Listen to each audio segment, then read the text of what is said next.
Good evening my dear student, मेरे प्यारे छात्रों।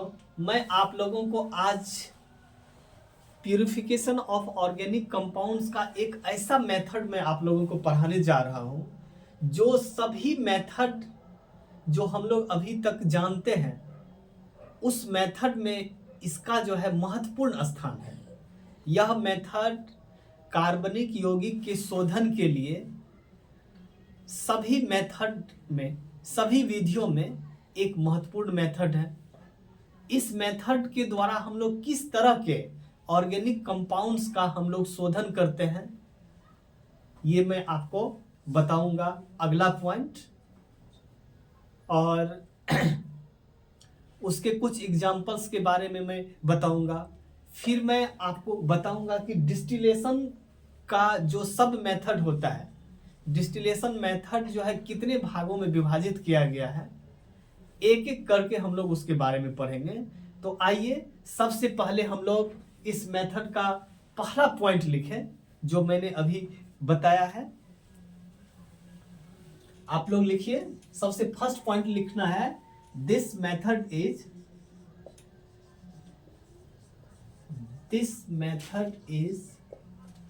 Very important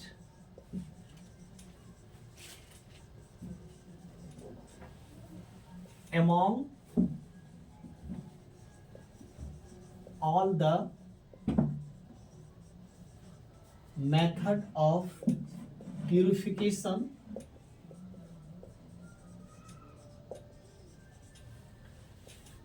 of organic compounds।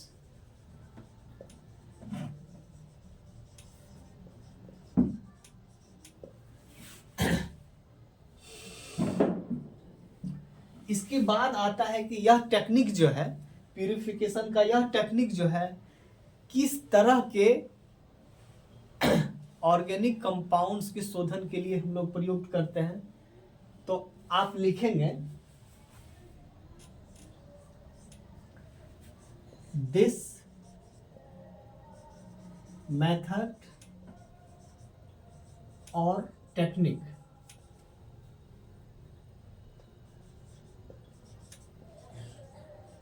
is used to separate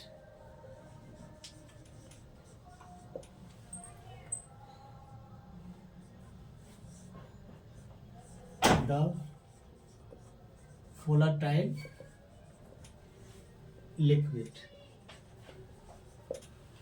इसके अलावा कुछ ऐसे भी लिक्विड है जिनके प्यूरिफिकेशन के लिए हम लोग प्रयोग करते हैं अगर उसके क्वथनांक में पर्याप्त अंतर हो। तो सबसे पहले आता है कि हम लोग वोलाटाइल लिक्विड्स को डिस्टिलेशन टेक्निक के द्वारा, डिस्टिलेशन मेथड के द्वारा हम लोग प्यूरिफाई करते हैं। सवाल आता है कि वोलाटाइल लिक्विड को कहां और कैसे करते हैं। वोलाटाइल लिक्विड को हम लोग कहां से प्यूरिफाई करते हैं, डिस्टिलेशन मेथड के द्वारा, या किस तरह से करते हैं। अगर मतलब क्वेश्चन अगर आपका ये रहे वोलाटाइल लिक्विड्स का प्यूरिफिकेशन हम लोग कैसे करते हैं और किससे करते हैं, तो सीधा है वोलाटाइल लिक्विड्स का प्यूरिफिकेशन हम लोग डिस्टिलेशन मेथड के द्वारा इम्प्यूरिटीज, नॉन वोलाटाइल इम्प्यूरिटीज से हम लोग उसको डिस्टिलेशन करते हैं। कहने का मतलब ये है कि अवाष्पशील अशुद्धियों से ही हम लोग द वोलाटाइल लिक्विड मतलब वाष्पशील द्रव को हम लोग डिस्टिलेशन मेथड के द्वारा हम लोग उसका प्यूरिफिकेशन करते हैं। इसके अलावा कुछ ऐसे लिक्विड है, द लिक्विड, कुछ ऐसे लिक्विड्स को भी हम लोग इस मेथड के द्वारा हम लोग प्यूरिफाई करते हैं जिसके क्वथनांकों में, बॉइलिंग पॉइंट में पर्याप्त अंतर हो, मतलब जिसके बॉइलिंग पॉइंट में सफिशिएंट डिफरेंस हो उस तरह के लिक्विड का भी हम लोग डिस्टिलेशन मेथड के द्वारा ही प्यूरिफिकेशन करते हैं।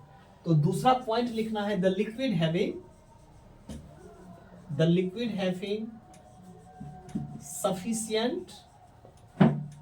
sufficient difference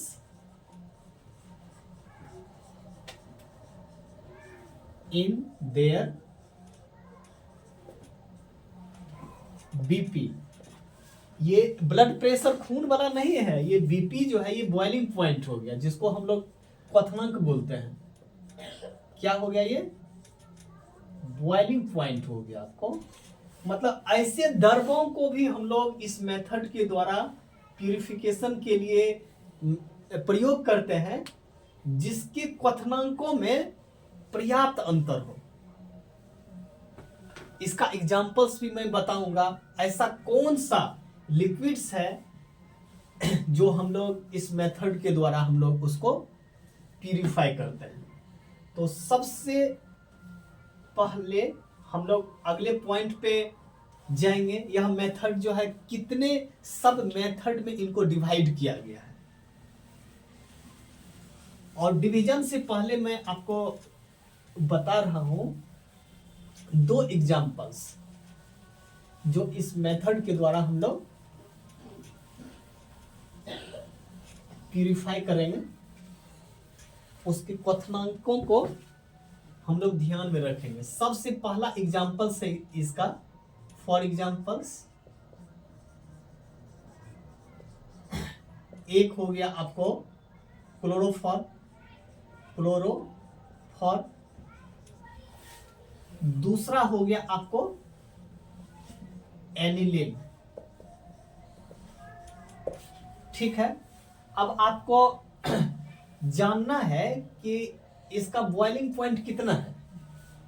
अगर आपसे कोई पूछे क्लोरोफॉर्म का बॉइलिंग पॉइंट क्या है, बॉइलिंग पॉइंट को हम लोग टेम्परेचर के जिस यूनिट में हम लोग उसको रिप्रेजेंट करते हैं उसको केल्विन कहा जाता है। तो क्लोरोफॉर्म का जो बॉइलिंग पॉइंट है वो कितना है? 334 केल्विन है।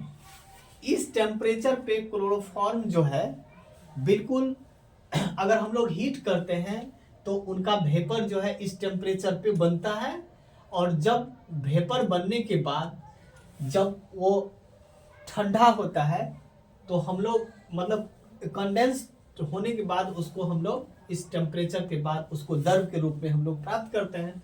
दूसरा है आपको एनिलीन। इस टेम्परेचर के अलावा अगर हम लोग 123 इस टेम्परेचर में अगर आप 123 डिग्री केल्विन और अगर बढ़ा दीजिएगा तो यह टेम्परेचर कितना हो जाएगा? आपको 457 केल्विन हो जाएगा। तो ये किसका बॉइलिंग पॉइंट हो गया आपको? ये बॉइलिंग पॉइंट हो गया आपको एनिलीन का। कहने का मतलब डिस्टिलेशन मेथड के द्वारा इस टेम्परेचर पे हम लोग इसको सेपरेट करेंगे।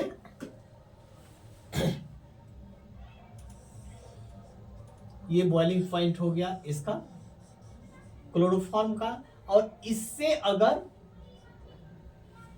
123 डिग्री केल्विन अगर ज्यादा टेम्परेचर हम लोगों को मिल जाता है तो डिस्टिलेशन मेथड के द्वारा एनिलीन नामक जो ऑर्गेनिक कंपाउंड्स है वो बिल्कुल सेपरेट हो जाता है। अब आपको याद रखना है कि इस मेथड के द्वारा जो है हम लोग वेपर जो बनाते हैं इस मेथड के द्वारा, तो उस तरह का लिक्विड होना चाहिए जिसका वेपर जब बनता है तो वो अलग अलग तापमान पे, अलग अलग बॉइलिंग पॉइंट पे वह अलग अलग तापमान पे वो वेपर बनता है। तो आप लिखिए इस मेथड के आधार पे, द लिक्विड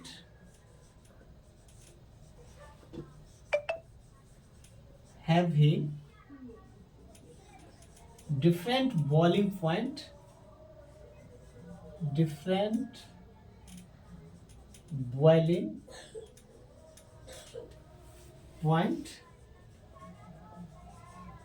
इसको बीपी हम लोग लिखेंगे बॉइलिंग पॉइंट शॉर्टकट में, vaporise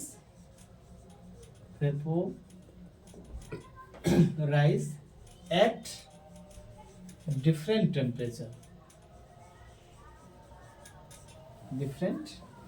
temperature,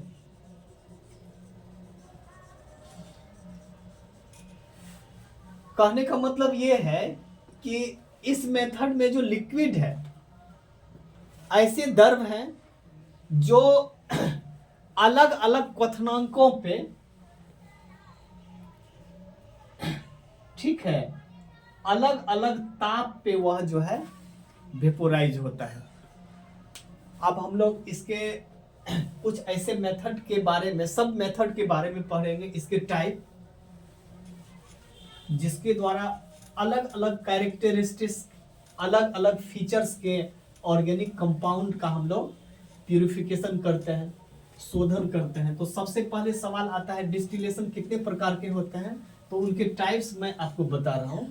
different types of distillation, different types of distillation, different types of distillation.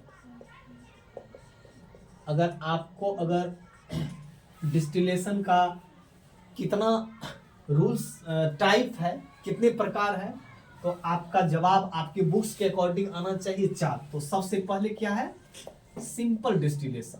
क्या है, सिंपल डिस्टिलेशन, जिसको क्या कहा जाता है, डिस्टिलेशन को आसवन बोला जाता है एनसीईआरटी के हिंदी बुक्स के अनुसार। तो सिंपल डिस्टिलेशन का मतलब क्या हो गया, साधारण आसवन। आपको मैं आगे बताऊंगा कि साधारण सिंपल डिस्टिलेशन के लिए क्या क्या रिक्वायरमेंट होता है, फिर वो कैसे करते हैं ये आपको मैं बताऊंगा। तो ये क्या हो गया, साधारण आसवन। दूसरा मेथड हो गया आपको फ्रैक्शनल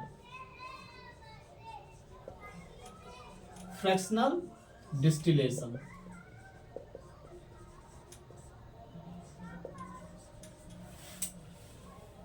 तीसरा हो गया distillation under reduced pressure, distillation under reduced pressure. सबसे लास्ट में क्या है, स्टीम डिस्टिलेशन, स्टीम डिस्टिलेशन। अब हम लोग एक एक डिस्टिलेशन के बारे में पढ़ेंगे। वह डिस्टिलेशन में हम लोग कौन से स्पेसिफिक ऑर्गेनिक कंपाउंड्स का प्यूरिफिकेशन करते हैं। तो ये हो गया आपको साधारण आसवन। ये क्या हो गया, प्रभाजी आसवन। ये क्या हो गया, प्रभाजी आसवन। इसको एनसीईआरटी के हिंदी बुक्स में इसका नाम जो है प्रभाजी आसवन है। Distillation under reduce pressure, reduced pressure क्या हो गया, निम्न ताप, निम्न ताप पर आसवन। और सबसे अंत में है स्टीम डिस्टिलेशन, जिसको हम लोग क्या कहते हैं, भाप आसवन कहा जाता है इसको।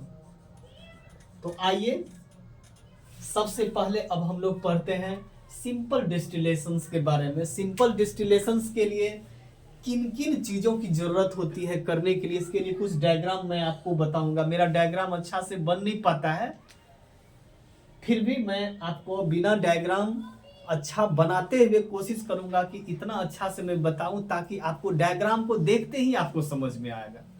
तो आप सबसे पहले ये चारों आप लिख लीजिए, इसके बाद मैं आपको बताऊंगा कि वो किस तरह से हम लोग डिस्टिलेशन मेथड को कंप्लीट करते हैं।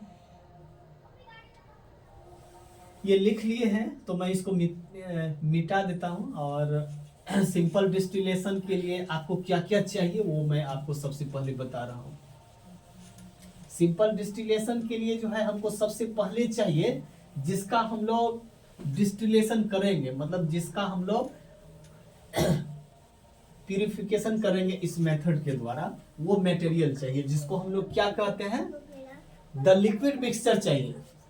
सबसे पहले क्या चाहिए, द लिक्विड मिक्सचर चाहिए। क्या चाहिए, लिक्विड मिक्सचर चाहिए हमको। फिर क्या चाहिए, आरबी फ्लास्क चाहिए हमको। क्या चाहिए, आरबी फ्लास्क। आरबी फ्लास्क किसको बोलते हैं, गोल पेंदी वाले फ्लास्क को, round bottom, round bottom flask बोला जाता है। इसके बाद हमको क्या चाहिए, थर्मामीटर चाहिए, थर्मामीटर चाहिए। फिर क्या चाहिए, कंडेंसर चाहिए हमको, कंडेंसर चाहिए, और जिसमें हम लोग उसको इकट्ठा करेंगे। डिस्टिलेशन मेथड के बाद जो हम लोग उस ऑर्गेनिक कंपाउंड्स को हम लोग इकट्ठा करेंगे, उसके लिए हमको क्या चाहिए, एक फ्लास्क चाहिए, कॉनिकल फ्लास्क। क्या चाहिए, कॉनिकल फ्लास्क।